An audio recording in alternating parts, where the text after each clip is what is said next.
আজকে বানাবো আলু এবং ঘরে থাকা উপকরণে তৈরি হওয়া একটি স্ন্যাক্স পটাটো নাগেটস, যেটি ঝটপট তৈরিও হয়ে যায় এবং একবার বানিয়ে সংরক্ষণ করে আপনি এটা 1 থেকে 1.5 মাস অবধি রাখতে পারবেন।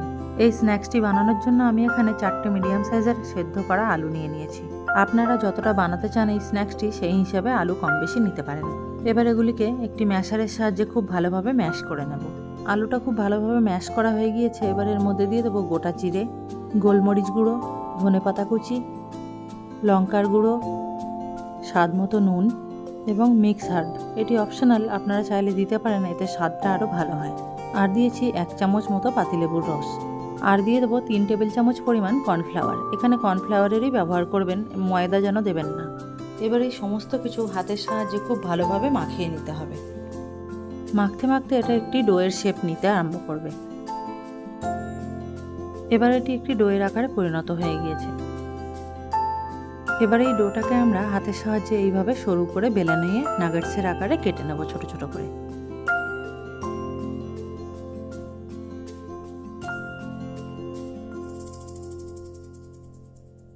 এবার এগুলিকে একটু হাতের সাহায্যে শেপ দিয়ে নেব হালকা করে, যেগুলো এবড়ে খেবড়ে আছে একটু সমান করে নেব।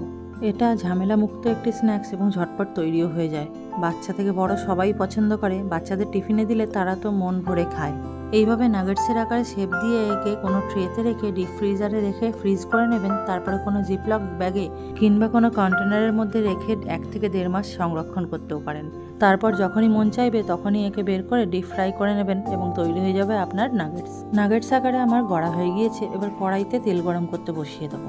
তেলের টেম্পারেচারটা আমাদের এখানে খুব হাই দরকার নেই, আবার খুব লোয়েরও দরকার নেই।